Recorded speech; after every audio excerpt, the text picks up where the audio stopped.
করলে কি ভয়াবহ পরিণাম হতে পারে গোটা সম্প্রদায়কে সেই ব্যাপারে সতর্ক করাই হলো আলেমদের দায়িত্ব।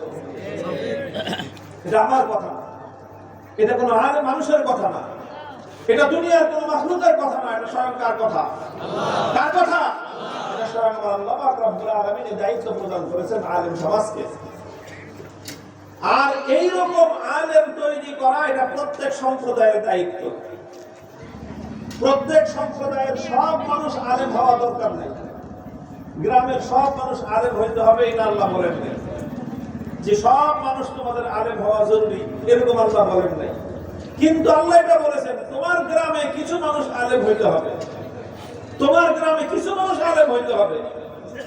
এই জন্য উলামায়ে কেরাম কোরআনে কারীমের এই আয়াতের ব্যাখ্যায় কথাই লিখেছেন যে প্রত্যেক সম্প্রদায়ের মধ্যে কিছু সংখ্যক হক্কানি, রব্বানি এবং গভীর ইলম ওয়ালা, গভীর জ্ঞান সম্পন্ন আলেম তৈরি হওয়া ফরজে কিফায়া। কি বললাম? কি এটা? ফরজে কিফায়া মানে বুঝেন? ফরজ, এটা হলো প্রথম কথা, হলো ফরজ। এইরকম আলেম প্রত্যেক গ্রামে প্রত্যেক সম্প্রদায় তৈরি হওয়া কি? সবাই বলেন কি? এটা ফরজ। এটা কি ফরজ? কেমন ফরজ? কেমন ফরজ? ফরজে কিফায়া। বলেন কেমন ফরজ? ফরজে কিফায়া বুঝেন? ফরজে কিফায়ার পার্থক্য বুঝে আমি আপনাদেরকে। 5 ওয়াক্ত নামাজ পড়া কি? ফরজ। জানাজার নামাজ পড়া কি? ফরজ। 5 ওয়াক্ত নামাজ পড়া যেরকম ফরজ, জানাজার নামাজ পড়াও কি ফরজ। পার্থক্য আছে একটু। 5 ওয়াক্ত নামাজকে বলে ফরজে আইন, আর জানাজার নামাজ হলো ফরজে কিফায়া। ফরজে আইন আর ফরজে কিফায়ার পার্থক্যটা কি? পার্থক্য হলো 5 ওয়াক্ত নামাজ পড়াটা কার উপর ফরজ বলেন তো? কার উপরে? সবার উপরে ফরজ। প্রত্যেকটা বালেগ, প্রত্যেকটা প্রাপ্ত বয়স্ক মুসলিম নরনারীর উপরে 5 ওয়াক্ত নামাজ পড়া কি ফরজ। কোন কারণে 1 ওয়াক্ত নামাজ বাদ দেওয়ার অনুমতি নাই। কোন কারণে যদি 1 ওয়াক্ত নামাজ কাজা হয়ে যায়, তাহলে সুযোগ পাওয়ার মাত্রই সেই কাজা নামাজ আদায় করা প্রত্যেক মুসলিম নরনারীর জন্য ফরজ। 1 ওয়াক্ত নামাজ যদি কেউ বাদ রেখে দুনিয়া থেকে মৃত্যুবরণ করে, ইসলামের নীতি অনুযায়ী, নিয়ম অনুযায়ী সেই লোক কবিরা গুনাহ করেছে। কবিরা গুনাহের অবশ্যম্ভাবী পরিণাম হলো তাকে জাহান্নামের আগুনে জ্বলতে হবে। হ্যাঁ, যদি সে তওবা করে আল্লাহ তাহলে মাফ করতে পারেন। তাহলে 5 ওয়াক্ত নামাজ হলো ফরজে আইন। 5 ওয়াক্ত নামাজ কি? এবং এই ফরজে আইন কয়জন আদায় করতে হবে? সকলে, যার যারটা তার আদায় করতে হবে। এখানে কারো জন্য ছাড় নাই, কারো জন্য মাপ নাই। একমাত্র ওই ব্যক্তির জন্য মাপ আছে যে পাগল হয়ে গেছে, তার কোনো বিবেক বুদ্ধি নাই। আরেক ওই ব্যক্তি যে এমন বুড়া হয়েছে যে তার এখন হুঁশ থাকে না। আর হলো যে নাকি এখনো সাবালক হয়নি, এদের জন্য মাপ আছে। কিন্তু যারা সাবালক হয়েছে, পাগল হয় নাই, সুস্থ আছে, অক্ষম হয় নাই, হুঁশ আছে, এইরকম প্রতিটা মানুষের জন্য 5 ওয়াক্ত নামাজ পড়া ফরজে আইন। এমনকি সে মারাত্মক অসুস্থ অবস্থায় থাকলেও তার উপর নামাজ পড়া ফরজ। যদি অসুস্থতার কারণে পড়তে না পারে, সুস্থ হওয়া মাত্রই সেই নামাজ কাজা করা ফরজ তার জন্য। এটা হলো ফরজে আইন। যোহরের নামাজ ফরজে আইন, আসরের নামাজ ফরজে আইন, মাগরিবের নামাজ ফরজে আইন, ইশার নামাজ কি ফরজে আইন, ফজরের নামাজ ফরজে আইন। আবার জানাজার নামাজও কি ফরজ। তবে জানাজার নামাজ ফরজে আইন না, জানাজার নামাজ হলো ফরজে কিফায়া। ফরজে কিফায়া মানে কি? মনে করেন আপনার গ্রামে একজন মানুষ মারা গেছে, তো এই মানুষটা যদি মুসলমান হয়ে থাকে, নারী হোক বা পুরুষ হোক, তাহলে বড় হোক ছোট হোক, মুসলমান যদি মারা যায়, তবে এই মুসলমানকে দাফন করার আগে তার জানাজা পড়া ফরজ। এটা কাদের উপর ফরজ? এই গ্রামবাসী সমস্ত মুসলমানদের উপর তার জানাজা পড়া ফরজ। এখন সমস্ত মুসলমানদের উপর যেরকম যোহর নামাজ পড়া ফরজ, সমস্ত মুসলমানদের উপর এই মুসলিমের জানাজা পড়া ফরজ। তবে সবাই যদি পড়তে না পারে, অল্প কিছু মানুষ যদি তার জানাজাটা পড়ে ফেলে, বাকিদেরকে আল্লাহ মাফ করে দিবেন, তাদের গুনাহ হবে না, পাপ হবে না। এটাকে বলা হয় ফরজে কিফায়া। কমপক্ষে 3 জন মানুষ তার জানাজা পড়তে হবে। কয়জন মানুষ? কমপক্ষে কয়জন? একজন ইমাম, 2 জন মুক্তাদি।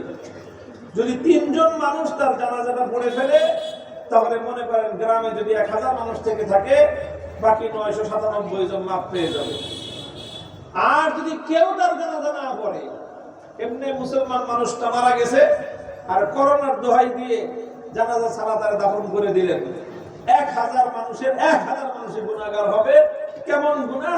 ফরজ নামাজ না পড়লে, ফজরের নামাজ, যোহরের নামাজ না পড়লে যেরকম গুনাহ, একজন মুসলমানের জানাজা না পড়লে ওই রকম গুনাহ। জানাজার নামাজ পড়া যেরকম মুসলমানদের জন্য ফরজে কিফায়া, ঠিক ওই রকম মুসলিম সম্প্রদায়ের মধ্য থেকে কিছু মানুষকে কোরআন এবং হাদিসের গভীর জ্ঞান সম্পন্ন আলেম বানানো মুসলিম সম্প্রদায়ের জন্য ফরজে কিফায়া। আপনার গ্রামে এমন একজন আলেম কমপক্ষে থাকতে হবে যে এই গ্রামবাসীর যত নারী পুরুষ আছে তাদের রাত দিন 24 ঘন্টা যে কোনো সময়ে যে কোনো মাসলার যদি প্রয়োজন হয়, যে এই বিষয়ে ইসলামের কি বিধান, কি মাসআলা, তাহলে সেটা বলতে পারে, এরকম একজন লোক এই গ্রামের মধ্যে থাকাটা ফরজে কিফায়া। যদি এরকম কোন লোক আপনারা পয়দা করতে না পারেন, এরকম কোন লোক যদি আপনারা তৈরি করতে না পারেন, তাহলে পুরা গ্রামবাসীর গুনাহ হবে। কেমন গুনাহ? ফরজ তরক করা। فلولا نفر من كل فرقة منهم طائفة ليتفقهوا في الدين ولينذروا قومهم إذا رجعوا إليهم لعلهم يحذرون। প্রকৃত অর্থে এইরকম লোক জাতির মধ্যে সৃষ্টি করা, এটা ছিল মুসলিম রাষ্ট্রপ্রধানের দায়িত্ব, এটা ছিল মুসলমানদের শাসকদের দায়িত্ব। এই দায়িত্বটা ছিল প্রকৃত অর্থে মুসলমান শাসকদের, যে শাসক গোষ্ঠী রাষ্ট্রের পক্ষ থেকে যেরকম জনগণের সব সমস্যার সমাধান তারা করতে বাধ্য। কোন একটা এলাকার মানুষজন চলাচল করতে পারেন, রাস্তার দরকার, রাস্তা নির্মাণ করার দায়িত্ব কার? সরকারের। কোন একটা মানুষ এলাকায় চলতে পারে না, তাদের জন্য একটা ব্রিজ দরকার, সেই ব্রিজ নির্মাণ করার দায়িত্ব কার? সরকারের দায়িত্ব। কোন এলাকার মানুষের বিদ্যুৎ সরবরাহ নাই, সেই এলাকার মানুষ বৈদ্যুতিক সরবরাহ না থাকার অভাবে, না থাকার কারণে তাদের কষ্ট হচ্ছে, সেই এলাকায় বিদ্যুতের সরবরাহ করা দায়িত্ব কার? সরকারের দায়িত্ব। এলাকার মানুষ তাদের সামর্থ্যের মধ্যে দ্রব্য, আপনার নিত্য প্রয়োজনীয় দ্রব্য কিনতে পারতেছে না, এখন সেই এলাকার মানুষকে তাদের ক্রয় ক্ষমতার মধ্যে দ্রব্য সরবরাহ করার দায়িত্ব কার? সরকারের দায়িত্ব।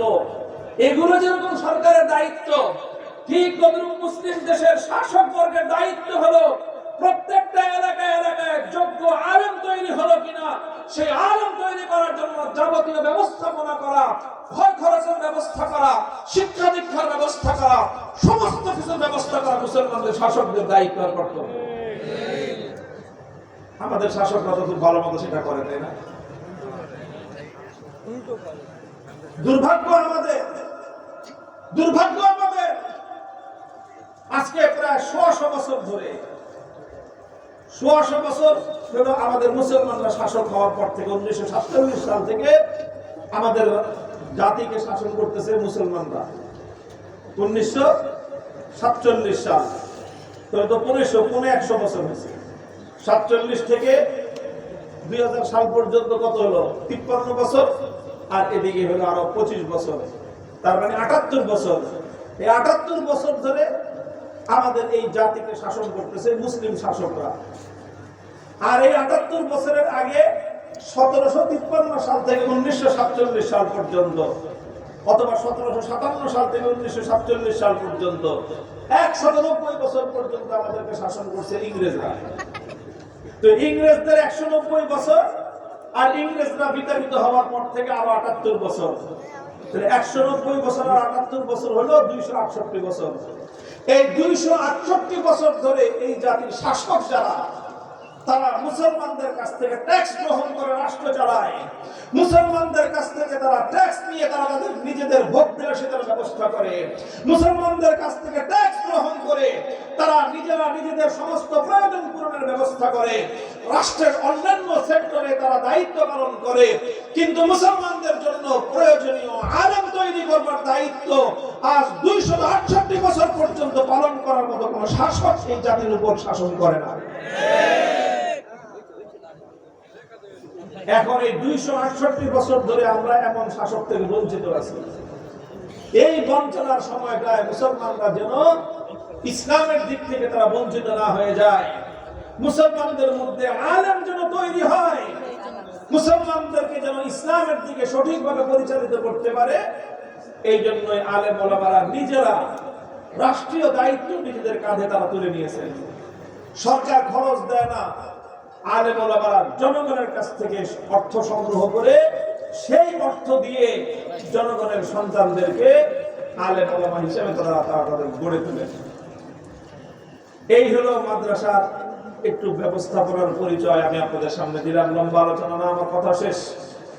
আমি বলতেছিলাম যে উপলক্ষে আজকে আমাদের এই আলোচনার মাহফিল, বড় উপলক্ষ হলো যে এখন আমাদের মাদ্রাসাগুলোতে নতুন শিক্ষাবর্ষের কার্যক্রম শুরু হচ্ছে। তো আলহামদুলিল্লাহ মাদ্রাসাগুলো আপনারা নিজেরাই 10 জনের সহযোগিতা করে পরিচালনা করেন। আপনাদের সহযোগিতায় আপনাদের এলাকার সন্তানরাই তো পড়াশোনা করে নাকি, কি বলেন? 10 জনের সহযোগিতায় আমাদের সন্তানরাই সকল মাদ্রাসাগুলোতে পড়াশোনা করে। এই সহযোগিতাটাও করবেন আপনারা আন্তরিকতার সাথে, আন্তরিকতার সাথে সহযোগিতা করবেন। কারণ এই সহযোগিতার মাধ্যমে আলেমরা সেই দায়িত্ব পালন করতেছেন যে দায়িত্ব পালন করা রাষ্ট্রের দায়িত্ব ছিল, যেই কাজ করা সরকারের দায়িত্ব ছিল। সরকারগুলো অপদার্থ, ব্যর্থ তারা এই জায়গায়। আলহামদুলিল্লাহ 50 লক্ষ সন্তান এই বাংলাদেশের, বিশেষ করে গরিব দুঃখী সাধারণ পরিবারের 50 লক্ষাধিক সন্তানদেরকে এই মাদ্রাসাগুলো ভরণ পোষণ সহ শিক্ষা দীক্ষার সংস্থা আয়োজন করতেছে। সেই জন্য সরকারের উচিত ছিল এই মাদ্রাসাওয়ালাদেরকে প্রতি বছর ঘটা করে একটা সংবর্ধনা দেওয়া, যে হুজুর আপনারা 50 লক্ষ সন্তানদেরকে, এই জাতির সন্তানদেরকে আপনারা মানুষ বানাইতেছেন, যেখানে সরকারের পক্ষ থেকে 1 টাকাও দেওয়া হয় না। সরকারি কোনো খরচ ছাড়া, সরকারের কোনো এমপিও ছাড়া, সরকারের কোনো অনুদান ছাড়া, সরকারের কোনো সহযোগিতা ছাড়া 50 লক্ষ মানুষের দায়িত্ব গ্রহণ করা চারটিখানি কথা না, সাধারণ কোনো বিষয় না। এটা এই দেশের মাদ্রাসাওয়ালারা করতেছে। এরপরও নানা জনে নানা সময়ে নানা রকম কটু মন্তব্য করে মাদ্রাসার হুজুরদেরকে, মাদ্রাসার তালিবে ইলমদেরকেও অনেকে কটু কথা বলে, তুচ্ছ তাচ্ছিল্য করে। কি বলে জানেন? বলে যে তোমরা জাকাত ফিতরা দাও। বলে আছে এরকম লোক আছে? বড় কথা বললে বলে জাকাত খাইস, ফিতরা খাইস, আবার বড় বড় কথা বলিস। আছে এরকম কুলাঙ্গার? আর আছে না নাই? যারা এই জাতীয় কথা বলতে চায় তারা হলো এই জাতির সবচেয়ে বড় কুলাঙ্গার। বলবেন হুজুর কুলাঙ্গার বললেন কেন? তো কুলাঙ্গার বলবো না, বলবো নাকি? বলবেন কুলাঙ্গার কেমনে? কুলাঙ্গার হলো এমনি যে এই দেশের সরকারি যত রকম শিক্ষা ব্যবস্থা আছে এবং সেই শিক্ষা ব্যবস্থায় যারা যারা পড়াশোনা করে তারা সবাই জনগণের পয়সা দিয়েই পড়াশোনা করে। নিজের বাবার টাকা খেয়ে কেউ পড়াশোনা করে না। বুঝেন না এই কথাটা? সরকারি প্রাইমারি স্কুল আছে আমাদের দেশে, হাই স্কুল আছে, কলেজ আছে। এই যে হাই স্কুলগুলোতে যে ছেলে মেয়েরা পড়াশোনা করে, এখানে স্কুলের শিক্ষক শিক্ষিকা আছে না? বেতন দেয় কে? সরকার। এদেরকে বইপত্র দেয় কে? সরকার দেয়। এদের ভবন তৈরি করে দেয় কে? সরকার দেয়। হাই স্কুলেও একই কথা, কলেজেও একই কথা, ইউনিভার্সিটিতেও একই কথা। এই যে সরকার যে প্রতি বছর প্রাইমারি স্কুলে, হাই স্কুলে, কলেজে, ইউনিভার্সিটিতে শত শত না হাজার হাজার কোটি টাকা খরচ করে, যেই সরকারি কোনো বাপদাদার তালুক বিক্রি করে করে? বর্তমান সময়ের প্রধানমন্ত্রী তারেক জিয়া, তার আগেরকার প্রধান উপদেষ্টা ডক্টর ইউনূস, তার আগেকার প্রধানমন্ত্রী শেখ হাসিনা, এইভাবে আগে যত যা ছিল, কেউ এই যে প্রায় 4 কোটি ছাত্র বর্তমানে বাংলাদেশে পড়াশোনা করে, এদেরকে যে খরচ যোগায়, এটা কি সরকার তার নিজের বাপদাদার তালুকদারি বিক্রি করে করে? এটা কোথায় করে? জনগণের টাকা দিয়েই এগুলো চালায়। জনগণ কোন জনগণ? কোন জনগণ? শুধু বড় লোক? শুধু বড় লোক? প্রত্যেকটা গরিব মানুষ সরকারকে ট্যাক্স দেয়। বলবেন যে আমরা গরিব লোক ট্যাক্স দেই না, আমরা টের পান না। ট্যাক্স ঠিকই দেন, কিন্তু কি পান না? টের পান না আপনি যে ট্যাক্স দিচ্ছেন। কিরকম ভাবে ট্যাক্স দেন আপনি? আপনি যে কোনো একটা পণ্য কিনেন বাজার থেকে আপনারা প্যাকেট করা লবণ কিনেন, প্যাকেট করা ডাল কিনেন, চাল কিনেন, অনেক সময় আটা কিনেন, বিস্কুট কিনেন, চানাচুর কিনেন না, তেল কিনেন না, এই যা কিছু কিনেন, তেল সাবান নুন থেকে নিয়ে শুরু করে যা কিছু আপনারা বাজার থেকে কিনে আনেন, 100 টাকার জিনিস কিনলে জিনিস পান 85 টাকা, আর 15 টাকা ভ্যাট বলে, ভ্যাট হিসেবে সরকারের কেটে নেয়। আপনি একজন গরিব মানুষ, ভ্যান চালান, রিক্সা চালান, নৌকার মাঝি, আপনি একজন দিনমজুর, 100 টাকার জিনিস কিনলে জিনিস পাইলেন কয় টাকা? আর 15 টাকা ভ্যাট, ভ্যাট মানি ট্যাক্স। এই ট্যাক্সটা চলে গেল সরকারের ফান্ডে। ওই টাকা দিয়ে আপনি যে ভ্যানওয়ালা, আপনার টাকা দিয়ে মেডিকেল কলেজে একজন ডাক্তার মেডিকেল পাস করে, আপনার ওই 15 টাকা থেকে 1 টাকা যায় বুয়েটে, সেখান থেকে একজন পড়ালেখা করে ইঞ্জিনিয়ার হয়। আপনার ওই টাকা দিয়ে ঢাকা বিশ্ববিদ্যালয়ে বড় বড় নেতা খেতা পয়দা হয়।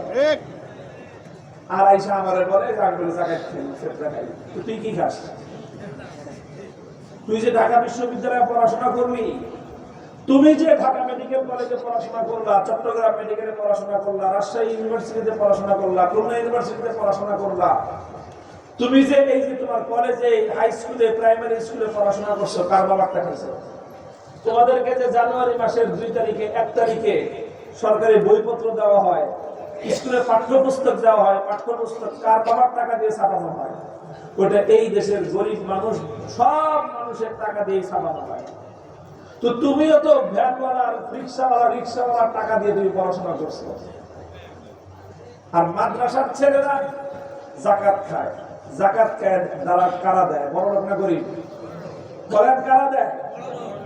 তো আমরা তো বড় লোকের টাকা খেয়ে পড়াশোনা করি, আর তোমরা তো গরিবের টাকাটা খেয়ে পড়াশোনা করি। তো তোমারটা যদি সমস্যা না হয়, আমারটা সমস্যা কোথায় বলো?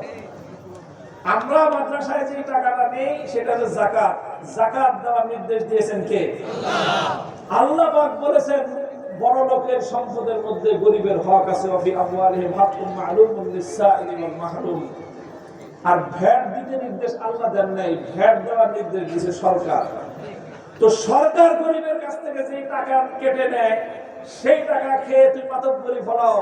আর আল্লাহ রাব্বুল আলামিন বড় লোকের সম্পদের মধ্যে মাদ্রাসার গরিব ছাত্রের যে অধিকার রেখেছেন, সেটা নিজের অধিকারের টাকা দিয়ে পড়াশোনা করে, সে পড়াশোনা করে শিক্ষার্থী হচ্ছে, সে শিক্ষিত হচ্ছে, সে মানুষের মতো মানুষ হচ্ছে।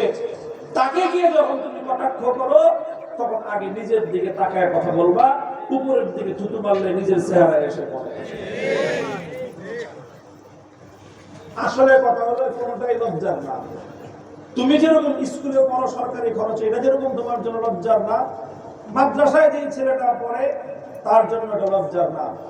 কারণ দান করে আমাদের জনগণ, মানুষ হয় আমাদের সন্তানরা। কথা ঠিক কিনা? তো আমাদের টাকা দিয়ে আমাদের সন্তানরা মানুষ হবে না, তো আমাদের টাকা দিয়ে কি দিল্লির পড়ানোর মানুষ হবে নাকি? কি বলেন? আমার টাকা খেয়ে আমার সন্তান স্কুলে পড়বে, আমার টাকা খেয়ে, আমাদের টাকা খেয়ে আমাদের সন্তানরা ডাক্তার হবে, আমাদের টাকায় পড়াশোনা করে আমাদের সন্তানরা উকিল হবে, ব্যারিস্টার হবে, আমাদের সন্তানরা ইঞ্জিনিয়ার হবে, আমাদের টাকা খেয়ে আমাদের সন্তানরা আলেম হবে, আমাদের টাকা খেয়ে আমাদের সন্তানরা ডাক্তার হলে, ইঞ্জিনিয়ার হলে যাদের শরীরে চুলকায় না, আমাদের টাকা খেয়ে আমাদের সন্তানরা আলেম হলে যাদের চুলকায়, বুঝতে হবে তোমার শরীরের মধ্যে মারাত্মক ধরনের অ্যালার্জি আছে। এই অ্যালার্জির চিকিৎসা করো, অ্যালার্জির চিকিৎসা করো যদি সুস্থ মানুষ থাকতে চাও। মুহতারাম হাজিরিন, আমি এই কথাগুলো এই জন্য বলতেছি, একটা মাদ্রাসার শিক্ষাবর্ষের সূচনা এই হীনমন্যতা যেন আমাদের কারো না থাকে। আমরা মাদ্রাসায় পড়াশোনা করি, তুমি স্কুলে পড়াশোনা করো, আমি আলিয়া মাদ্রাসায় পড়ি, তুমি